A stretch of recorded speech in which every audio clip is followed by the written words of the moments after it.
If she had known what was hidden inside that tiny garage, she never would have laughed. The sound of expensive heels echoed across the cracked concrete floor as Victoria Sterling stepped out of a black luxury SUV and surveyed the small repair garage in front of her. Her expression revealed everything before she even spoke. The building was old. The paint was fading. The sign above the entrance had survived too many winters and too many summers. Inside, the scent of motor oil mixed with the metallic hum of machinery. A single overhead fan rotated lazily beneath fluorescent lights. It was not the kind of place people expected innovation to happen. It was certainly not the kind of place a powerful chief executive officer expected to find a potential business partner. Nathan Brooks wiped his hands on a clean shop towel and walked forward calmly. At 41 years old, he carried himself with quiet confidence. Years of hard work showed in his posture. There was no arrogance in him. No need to impress anyone. Ms. Sterling, he said politely.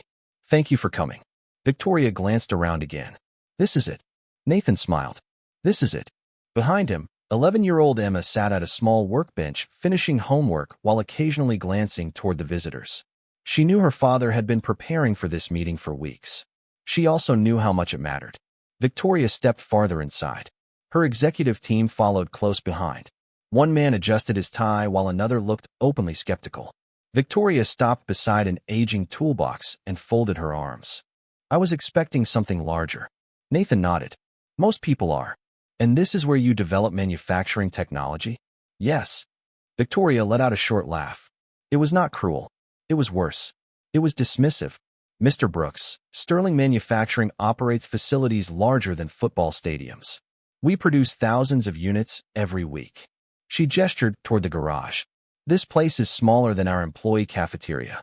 Several members of her team chuckled quietly. Emma lowered her eyes toward her notebook. Nathan noticed immediately. The afternoon sunlight streamed through the open garage door, casting long shadows across the concrete floor. Dust drifted through the beams of light. Somewhere in the distance, a train horn echoed across town. For a moment, nobody spoke. Then Victoria shook her head. I apologize. I do not mean to be rude. I am simply trying to understand how someone working out of a garage believes he can solve problems billion-dollar companies cannot. Nathan remained calm. Sometimes the size of a building has very little to do with the size of an idea. Another executive smiled sarcastically. Victoria did not respond right away. Instead, she walked slowly around the garage. Her eyes moved across shelves filled with prototypes, sketches, mechanical parts, and unfinished designs. She saw clutter. Nathan saw years of effort. She saw limitations. Nathan saw possibilities. Interesting philosophy, Victoria finally said. But business requires scale. Nathan nodded. Eventually. And what exactly are you offering? Nathan reached for a covered prototype resting beneath a canvas sheet. A manufacturing system that reduces energy costs by more than 40%. Victoria raised an eyebrow. 40%, based on current testing. One executive laughed openly this time. Every inventor claims numbers like that.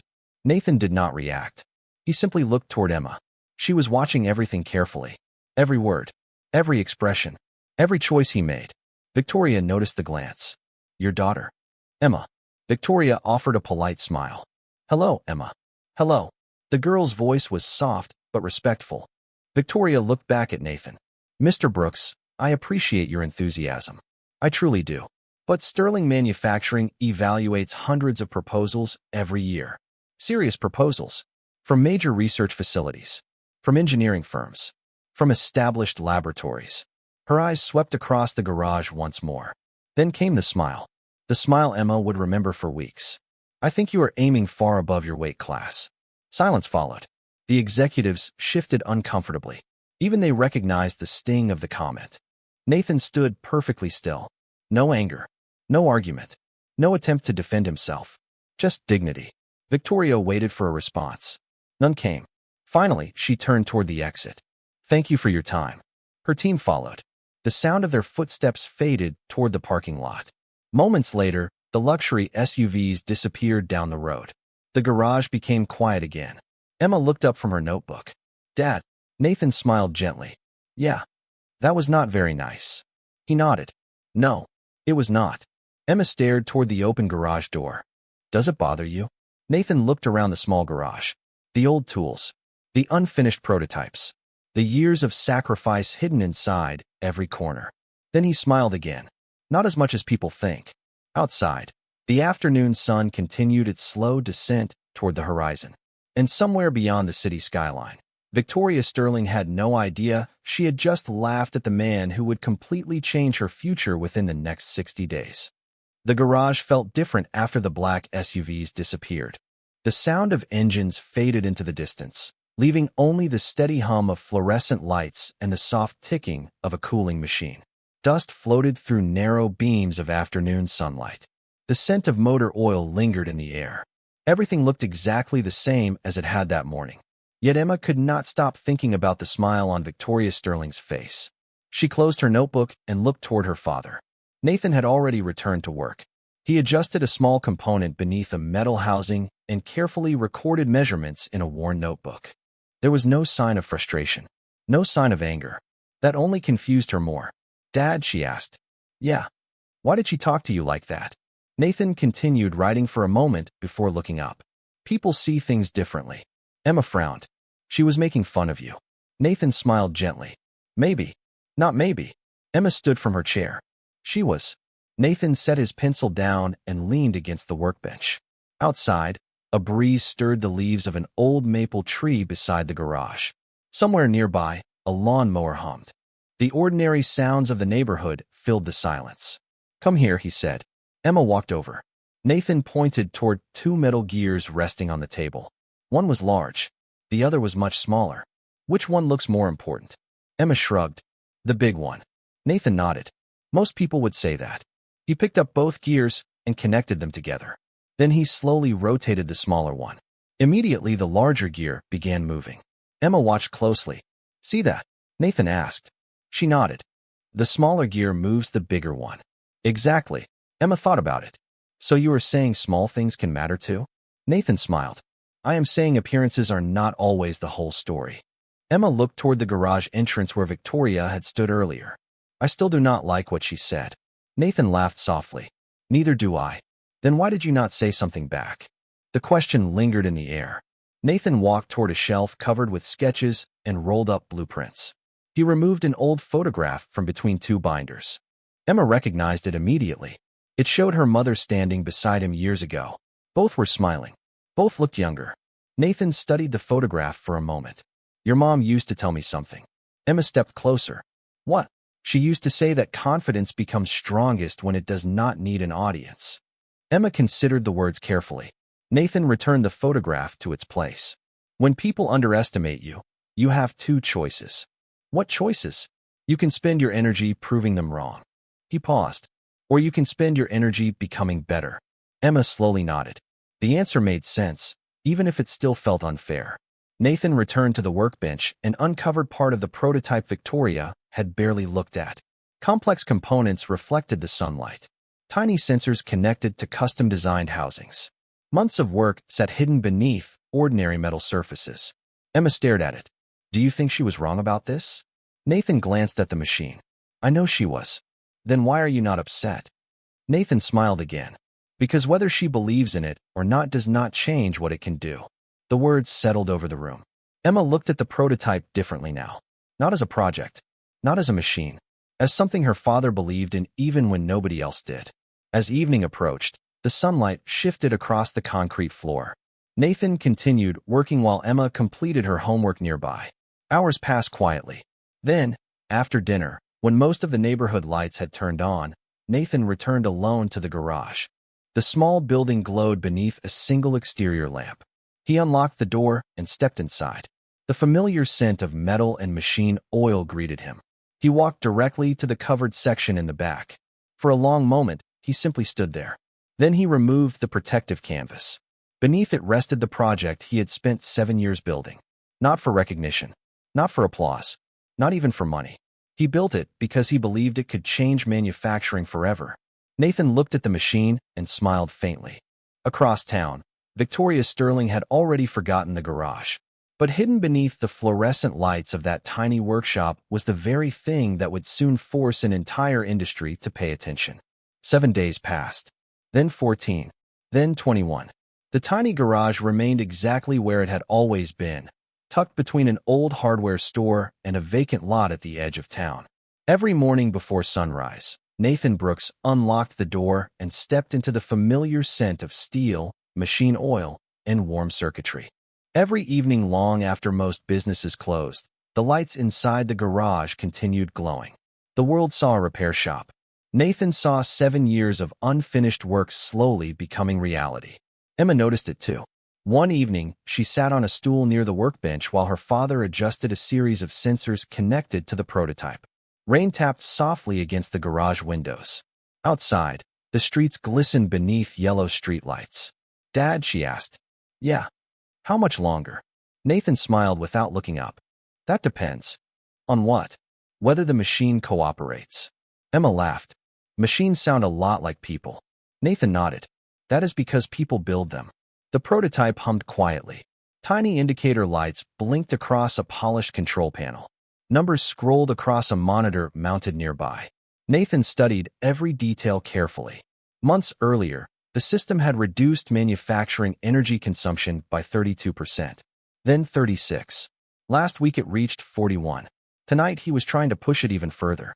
Across the state, however, another story was unfolding. Inside the headquarters of Sterling Manufacturing, the atmosphere felt very different.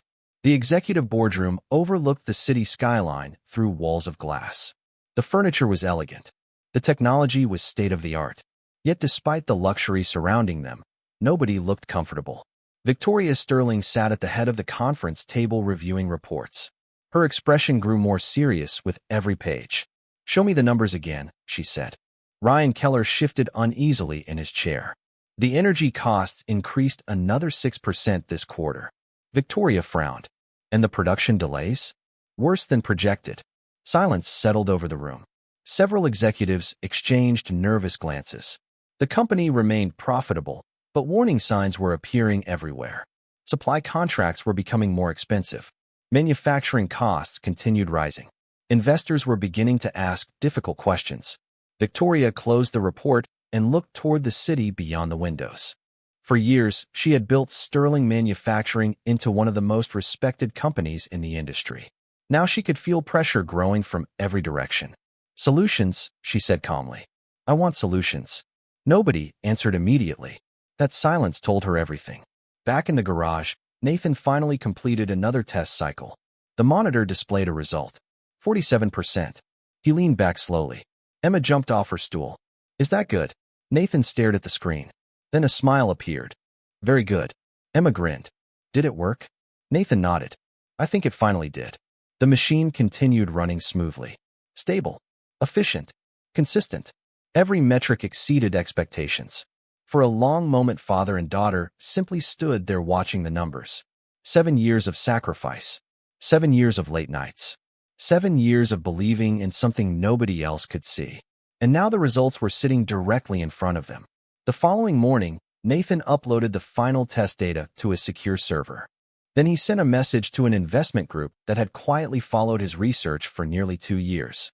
The email contained only one sentence. "The prototype is ready." 3 days later, his phone rang. Then it rang again. And again. Venture capital firms requested meetings. Manufacturing groups requested demonstrations. Energy analysts requested data reviews. By the end of the week, several organizations were competing for access to the technology. Nathan remained calm through all of it. Emma found that amusing. "Everybody suddenly wants to talk to you." Nathan smiled. "Funny how that happens." Yet the most surprising call arrived on a Friday afternoon. The investment group reviewing his technology offered something far beyond a licensing agreement. They wanted a partnership. A major partnership. One with enough financial backing to transform an entire industry. Nathan listened quietly while standing beside the open garage door. The late afternoon sun cast long shadows across the concrete floor. When the conversation ended, he looked out toward the road for several moments. Emma appeared beside him. "Good news?" she asked. Nathan nodded slowly. "Very good news." She smiled. "Does that mean people finally see what you built?" Nathan glanced back toward the prototype, then toward the fading sunlight. "Not yet," he said, "but they are about to." And 40 miles away, inside a boardroom filled with concern and uncertainty, Victoria Sterling had no idea that the solution to her company's growing crisis had just become the most valuable manufacturing breakthrough in the country. 32 days after Victoria Sterling walked out of Nathan Brooks's garage, the pressure inside Sterling Manufacturing had become impossible to ignore. The company headquarters still looked impressive from the outside. Glass towers reflected the morning sun. Executive vehicles filled the parking structure. Investors continued arriving in tailored suits carrying confident smiles. Yet beneath the appearance of stability, cracks were beginning to spread. Victoria sat alone in her office reviewing another stack of reports. The numbers refused to improve. Energy expenses continued climbing. Production efficiency continued falling. Several major clients had quietly delayed contract renewals while waiting to see whether Sterling Manufacturing could regain its competitive edge. The silence inside her office felt heavy. Beyond the floor-to-ceiling windows, the city moved normally. Inside, every decision seemed to carry greater consequences than the one before. A soft knock interrupted her thoughts. "Come in." Ryan Keller entered carrying another report. His expression immediately told her the news was not good. "We lost the Phoenix contract." Victoria slowly lowered her pen. "Completely." Ryan nodded. "They signed with another supplier this morning." The room fell silent. That contract had represented years of business, thousands of production hours, significant revenue. Victoria stood and walked toward the windows. The reflection staring back at her looked composed. Inside, however, concern was growing. "Who got the contract?" Ryan hesitated. "Nobody seems completely sure." Victoria turned. "What does that mean?" The winning proposal came through a new consortium backed by private investors. He opened the report. "They are using breakthrough manufacturing technology." Victoria frowned. "What kind of breakthrough?" Ryan shook his head. "The details are confidential." Several seconds passed. Victoria looked back toward the city skyline. Somewhere deep inside her instincts stirred. The timing felt strange. Too sudden. Too precise. Meanwhile, across town, Nathan's garage looked busier than it ever had before. Engineers visited daily. Investors arrived from multiple states. Industry analysts requested demonstrations. Yet despite all the attention, very little about Nathan himself had changed. He still unlocked the garage every morning before sunrise. He still made coffee in the same old machine. He still spent most of his time refining designs rather than celebrating success.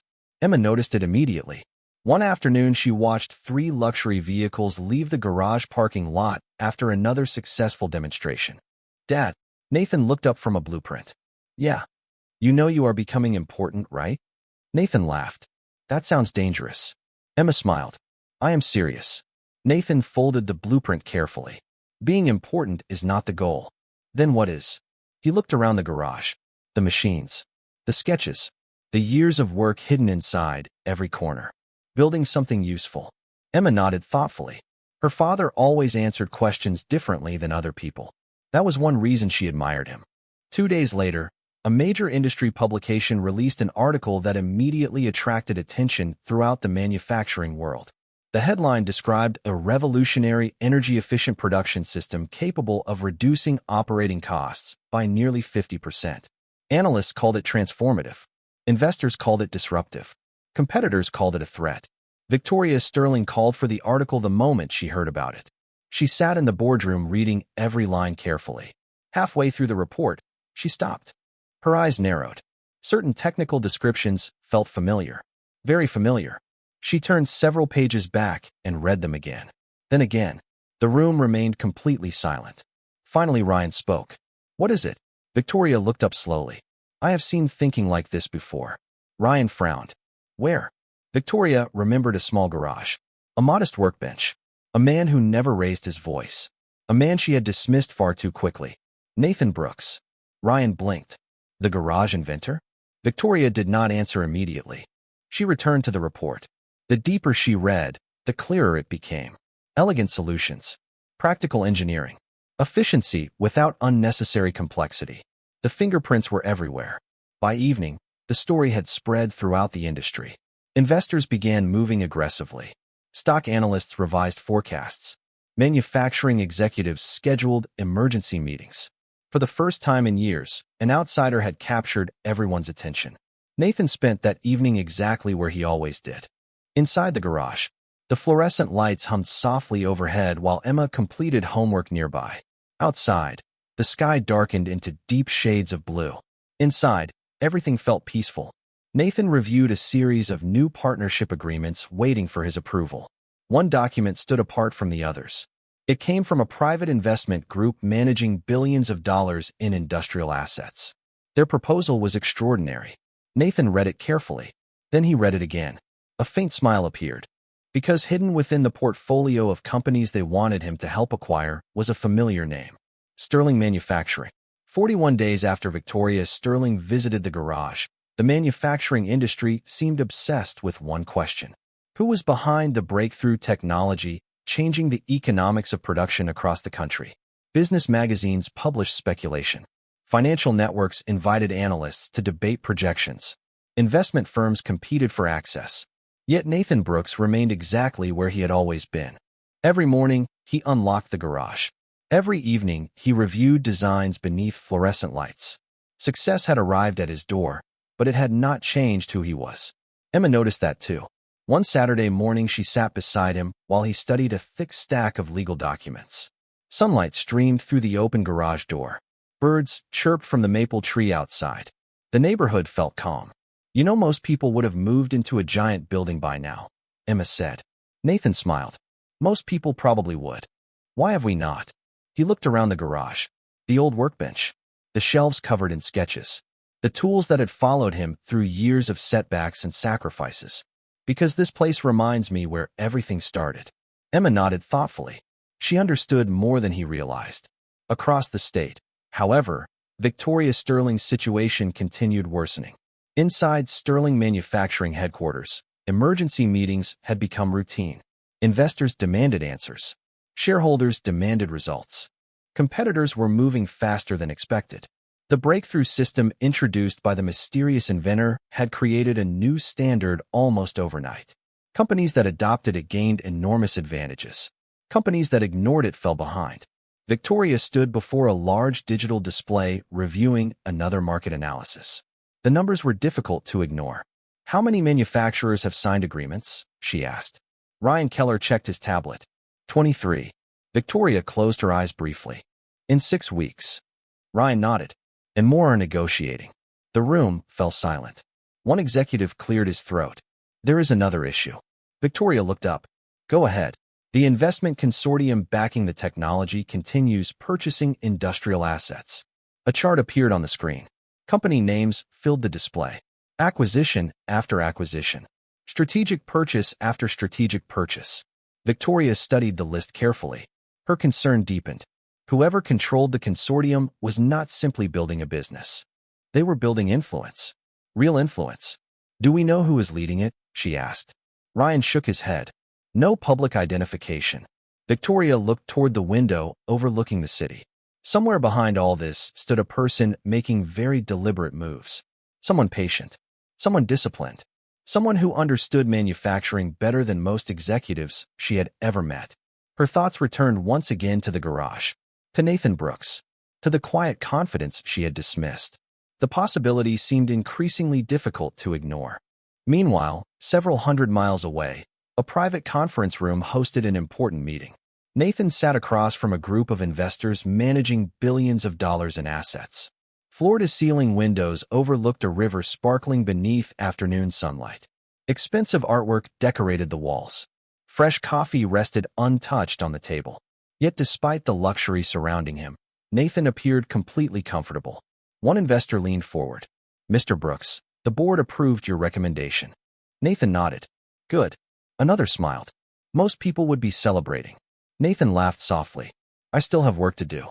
The investors exchanged amused glances. They had grown accustomed to his attitude. Nathan cared about solving problems. Status rarely interested him. The lead investor slid a folder across the table. There is one more matter. Nathan opened it. Inside were documents detailing a proposed acquisition strategy. Several industrial companies appeared throughout the report. One name immediately stood out. Sterling Manufacturing. Nathan became quiet. You believe they are vulnerable? The investor nodded. Very. Nathan studied the numbers carefully. Rising costs. Declining contracts. Mounting pressure. None of it made him happy. He remembered the employees working inside those facilities. Thousands of families depended on those jobs. Thousands of lives connected to the company's future. Finally, he closed the folder. If this moves forward, we protect the workforce. The investor smiled. That was your first concern? Nathan nodded. It always will be. The meeting ended shortly afterward. As Nathan walked outside, the late afternoon sun painted the sky with shades of gold and orange. His phone buzzed. Emma had sent a simple message. Are you coming home for dinner? Nathan smiled immediately. On the drive back, he barely thought about investors or acquisitions. He thought about his daughter. Yet at the same moment, deep inside Sterling Manufacturing headquarters, Victoria Sterling received a confidential report identifying the lead advisor behind the investment group quietly reshaping the industry. She opened the file, read the first page, then froze, because staring back at her from the report was the name Nathan Brooks. 48 days after her visit to the garage, Victoria Sterling found herself staring at the same name over and over again. Nathan Brooks. The words seemed impossible. Yet every document on her desk pointed to the same conclusion. The quiet inventor she had dismissed was now advising one of the most influential investment groups in the manufacturing sector. The realization settled heavily across her office. Outside the glass walls, the city skyline shimmered beneath the afternoon sun. Inside, silence filled the room. Ryan Keller stood across from her waiting for a reaction. None came immediately. Victoria slowly closed the report. Are we sure? Ryan nodded. 3 independent confirmations. Victoria leaned back in her chair. Memories returned with uncomfortable clarity. The garage. The old workbench. The faded sign above the entrance. Most of all, she remembered the look on Nathan's face. He had not argued. He had not defended himself. He had simply listened. At the time, she interpreted that silence as weakness. Now she was beginning to understand it differently. Across town, Nathan's life remained surprisingly normal despite the attention surrounding him. That evening, he stood in the garage helping Emma assemble a model bridge for a school engineering competition. Pieces of wood covered the workbench. A ruler rested beside a bottle of glue. Emma concentrated intensely. I think this side is crooked. Nathan smiled. Then what should we do? Fix it. Good answer. She laughed. You always answer questions with another question. Nathan shrugged. It helps people think. The garage felt warm beneath the glow of overhead lights. Outside, crickets sang in the evening air. For a moment, the growing storm inside the manufacturing world seemed very far away. Then Nathan's phone rang. He glanced at the screen. The lead investor. He answered calmly. Nathan speaking. Several minutes later, his expression grew more thoughtful. Emma immediately noticed. Good news. Nathan lowered the phone. Possibly. What happened? He smiled faintly. The acquisition team is moving faster than expected. Emma tilted her head. Is that important? Nathan looked around the garage. It might be. The following morning, executives throughout Sterling Manufacturing received notices for an emergency shareholder meeting scheduled in less than 2 weeks. Rumors spread quickly. Employees gathered near coffee stations discussing possibilities. Investors called analysts. Journalists began asking questions. Nobody knew exactly what was happening, but everyone sensed change approaching. Victoria spent most of that week in meetings. Financial reports covered conference tables. Forecasts filled digital displays. Yet the numbers refused to cooperate. Every scenario pointed toward the same uncomfortable truth. The company needed help. On the 53rd day, another report arrived. This one was different. It contained a technical review of Nathan's manufacturing system. Victoria requested it personally.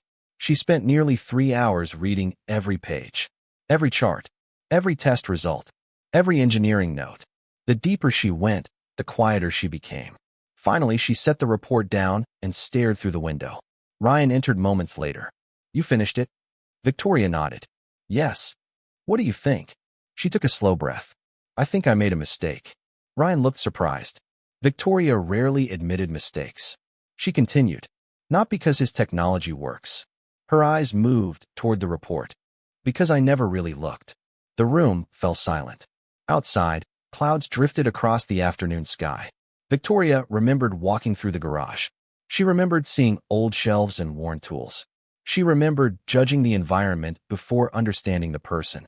The realization stung more than she expected. Meanwhile, the investment consortium finalized another major purchase. Then another. Financial news networks discussed the strategy constantly. Analysts called it one of the most disciplined industrial expansion efforts in recent memory. Yet hidden beneath all the headlines was a fact almost nobody understood.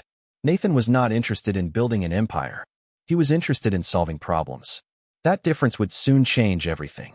On the evening of the 56th day, the acquisition team informed Nathan that final negotiations involving Sterling Manufacturing were entering the last stage. He listened quietly from the garage while Emma organized school supplies nearby. When the call ended, he stepped outside. The sunset painted the sky with shades of orange and gold. A cool breeze moved through the neighborhood. Nathan looked toward the horizon for a long moment. Somewhere beyond those distant buildings sat a company under pressure. Somewhere inside that company sat a woman who once laughed at a garage she did not understand. And in only a few more days, both of their futures would meet again in a way neither of them could avoid. Day 60 arrived beneath a gray morning sky. Rain clouds drifted above the city while employees filed into Sterling Manufacturing headquarters carrying coffee cups and quiet concerns. The emergency shareholder meeting had dominated conversation for days. Nobody seemed to know exactly what would happen. Rumors moved through hallways faster than official announcements. Some believed new financing had been secured. Others feared leadership changes. A few worried about layoffs. The uncertainty hung over the building like a storm waiting to break. Victoria Sterling stepped from the elevator and walked toward the executive boardroom. Her posture remained composed. Her expression remained professional. Yet inside, she carried a growing sense that everything was about to change. The report identifying Nathan Brooks had never left her thoughts. She remembered the tiny garage. She remembered the dismissive smile. Most of all, she remembered how little attention she had paid to the person standing in front of her. The boardroom doors opened. Directors, investors, and advisors filled the long conference table. Floor-to-ceiling windows overlooked the city skyline. The polished wood reflected the soft morning light. Usually Victoria sat at the head of the table. Today someone else occupied that seat. She stopped walking. The room became silent. Every conversation ended instantly. Nathan Brooks sat calmly at the head of the table reviewing a folder. He wore a simple navy suit that looked expensive only because it fit well. There was no display of wealth. No attempt to impress anyone. The same quiet confidence she remembered from the garage remained unchanged. For several seconds neither spoke. Then Nathan looked up. "Good morning, Victoria." His voice was calm, respectful, professional. Victoria stared at him. Around the room, dozens of eyes moved between them. She slowly took her seat. "Good morning, Nathan." Nobody else seemed willing to breathe. The lead attorney cleared his throat and began presenting documents. Ownership structures appeared on large screens. Acquisition timelines followed. Financial charts filled the displays. Every page led to the same conclusion. Through a carefully executed series of investments, partnerships, and strategic purchases, the consortium Nathan advised now controlled a majority interest in Sterling Manufacturing.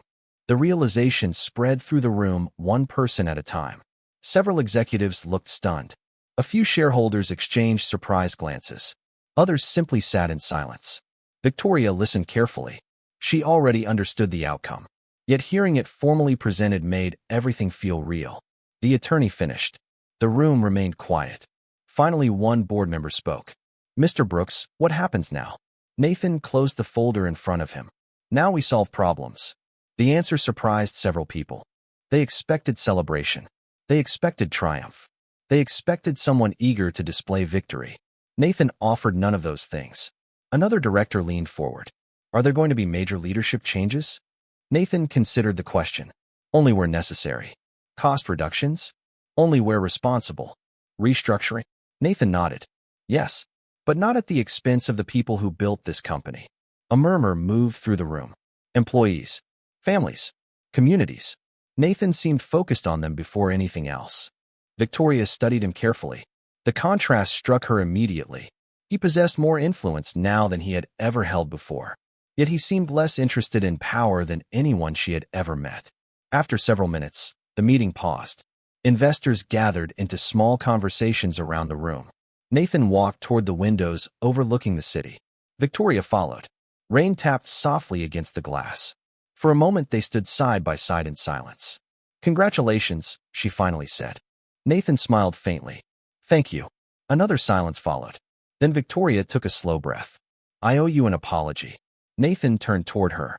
She continued before she could change her mind. "I judged you the moment I saw that garage." Her voice remained steady. "I thought I understood what success looked like." Nathan listened quietly. "I was wrong." The words seemed surprisingly difficult for her to say. Yet once spoken, they felt honest. Nathan looked out across the city again. "We all misjudge things sometimes." Victoria shook her head. "Not like that." Nathan remained silent. The rain continued falling beyond the glass.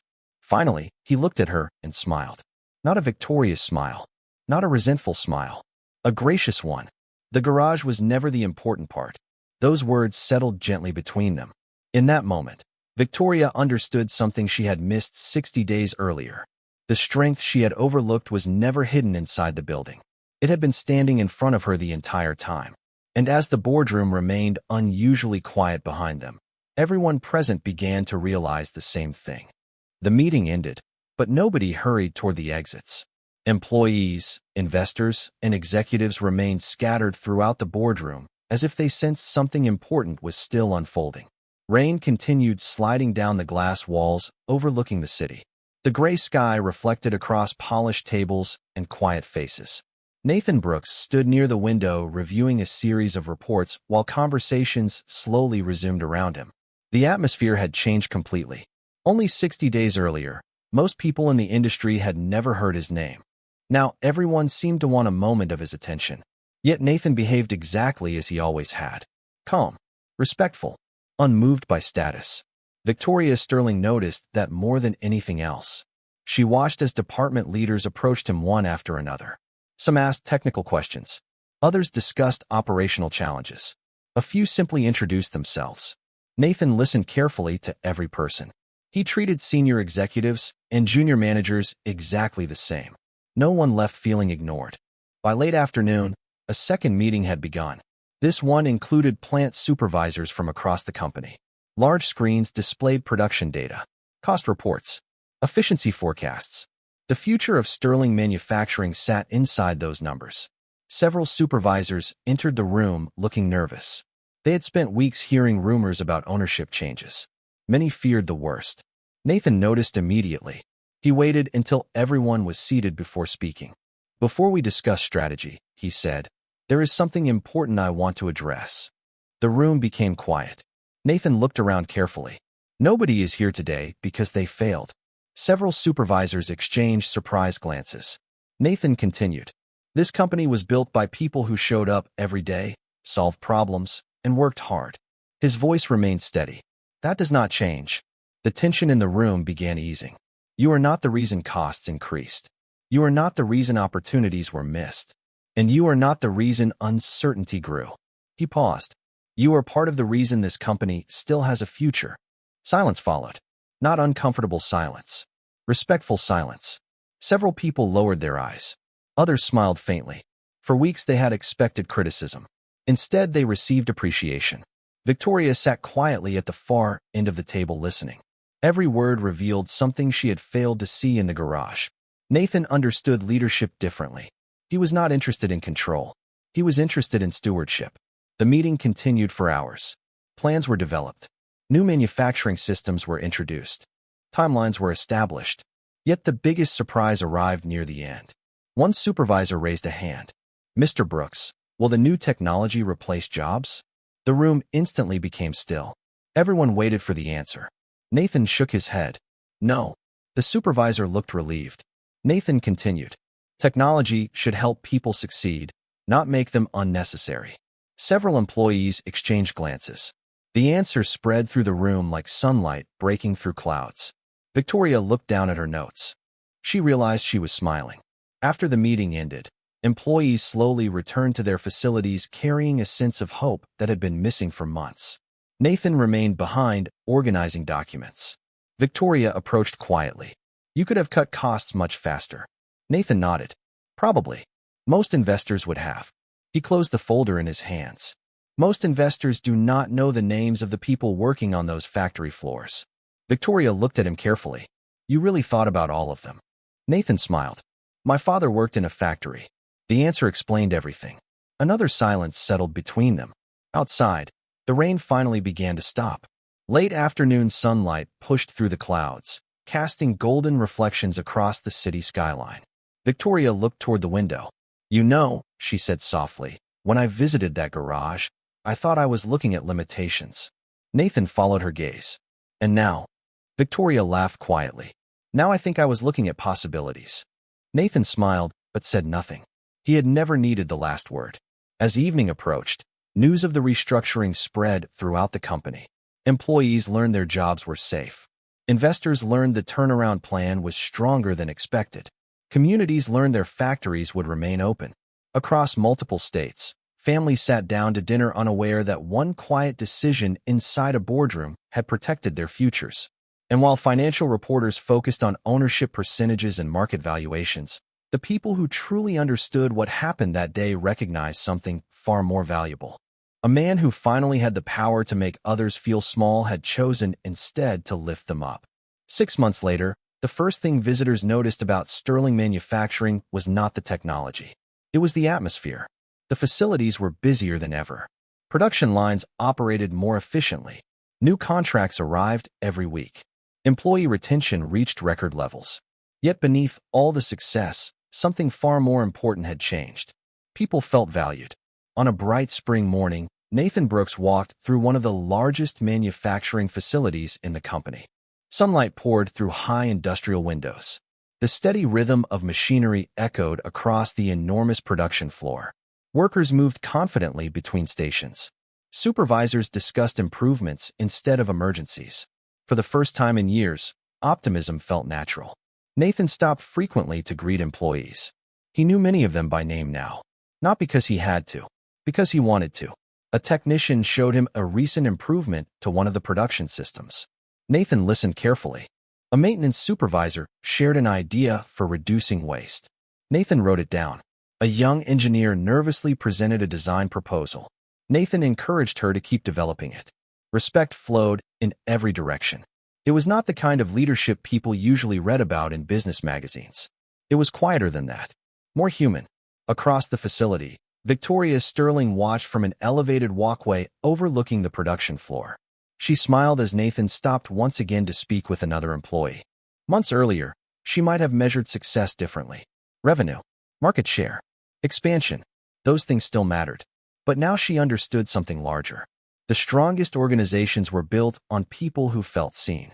She walked down the stairs and joined him near the assembly line. You are going to be late for your next meeting, she said. Nathan laughed softly. That sounds familiar. You have been saying that for 3 months. And yet the meetings keep surviving. Victoria shook her head, smiling. Around them, employees continued working. Many waved as they passed. Nathan greeted each one. The sight still amazed her. The man she once dismissed because of a small garage had become the most respected leader she had ever worked beside. Not because he demanded respect, because he gave it first. That afternoon, a special event brought employees and their families together outside the facility. Children played on the grass. Food trucks lined the parking area. Music drifted through the warm spring air. Laughter replaced the stress that had once defined the company. Nathan arrived with Emma. At 12 years old, she seemed taller now. More confident, more comfortable in her own skin. She walked beside her father while employees greeted them warmly. Several workers stopped to thank Nathan personally. Others thanked Emma for sharing her father with the company. She smiled politely through all of it. Then something unexpected happened. The plant manager stepped onto a small stage and tapped a microphone. Conversations slowly faded. Hundreds of employees turned their attention forward. Nathan looked confused. What is this? Emma grinned. I think you are about to find out. The manager smiled. Today is not about profits. It is not about production numbers. It is about gratitude. Applause followed. 6 months ago, many of us were worried about our future.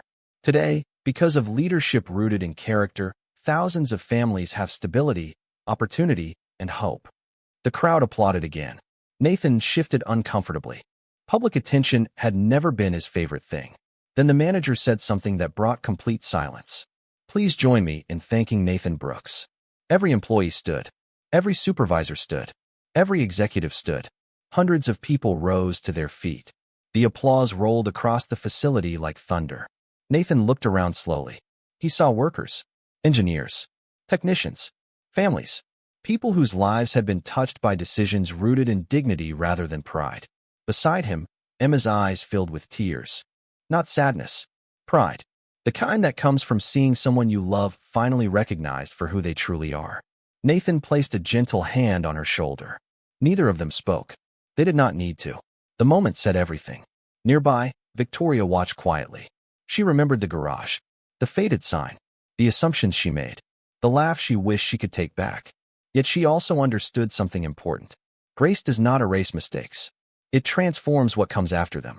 As the applause slowly faded beneath the warm afternoon sun, Nathan looked across the crowd and smiled. Not because he owned part of a company, not because he had influence, not because he had proven anyone wrong. He smiled because he had stayed true to himself. In the end, nobody remembered how small the garage had been. They remembered the size of the man who worked inside it. And perhaps that is how the best stories end. Not with power, not with revenge, but with quiet dignity, earning the respect it deserved all along.